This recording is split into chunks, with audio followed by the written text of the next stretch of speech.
is going on, you guys? Alright, it's been quite some time since I've done a story time video. Yesterday was my goddaughter Danielle's second birthday, and so the story I'm going to tell y'all is Maya is obviously my friend Stephanie's older sister, and she's Danielle's mother. And so we were really close, especially when Stephanie was alive, and we certainly got closer after Stephanie died. And for the longest time after her son Benjamin was born, Maya did not have sex with anyone from the night that Benjamin was conceived to the night that Danielle was conceived, because a very complicated dating history, because a lot of the guys that she dated were either major jerks, they were either really mean to her, they pressured her to have sex when she basically said no, they would cheat on her, a whole bunch of other stuff. And then she met Kyle in 2018, and to kind of make their story quick, at first he was an abusive alcoholic, and he was the jealous type. And literally when he found out that me and Maya were friends, just because I'm a guy, he immediately said, you know what, I don't want you to be friends with him anymore. In fact, I want you to change your number, because I don't want him calling you anymore. And she, of course, lied to me and said that she was switching phone companies, and it would be a while before she could get to me because she'd be busy, which I understood. And not long after me and Abby broke up, I finally get a call from Maya. I step outside the painting room, and she basically tells me that she can't be friends with me anymore because of her relationship and all that.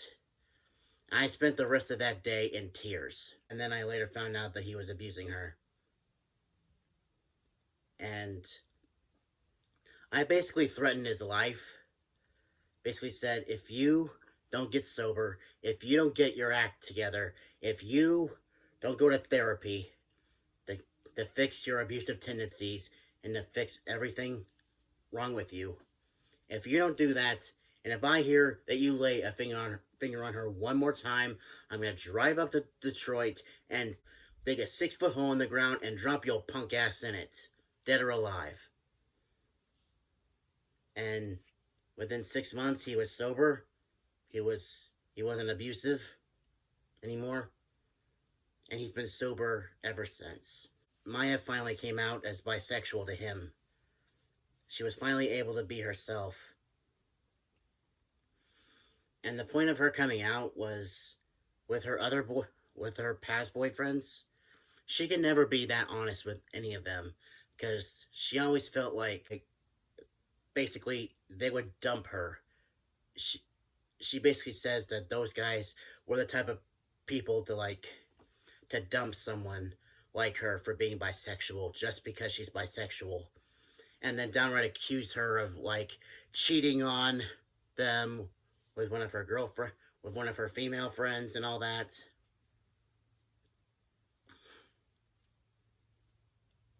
Which, that's just not true.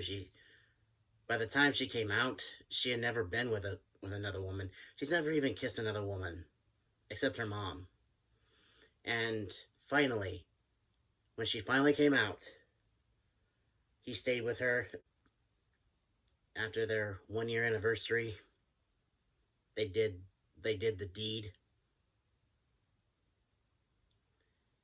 And then about a few weeks later, when she told him that she was pregnant, he popped the question, and on June 16th, 2019, they were married. Fast forward to October 21st, 2019. Danielle Stephanie Hernandez was born. I've been through rough times in my life, the past few years especially. And even when I was contemplating taking my own life, I stuck around for Danielle. And that's why Maya made me the godfather. To give me something to live for. The moment I held Danielle for the first time, any of y'all that are parents, especially y'all that are parents, will understand what that feeling, y'all will understand the kind of feeling that I felt in that moment. It's like none of the bullshit from my past mattered. None of the drama, none of the rumors, none of the lies, none of the scandals I was a part of in school, none of all that mattered anymore.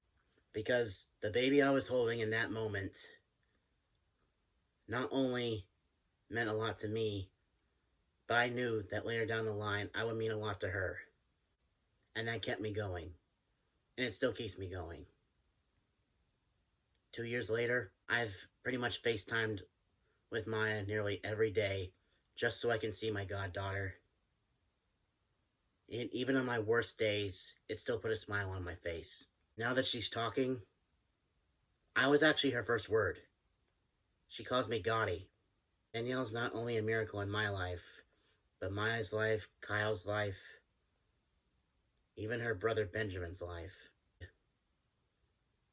I might not be a father, but I know that when I have kids of my own, I'll know that all my troubles won't even really matter. Because I might not like myself most days, but I know that someone like Danielle will love me no matter what.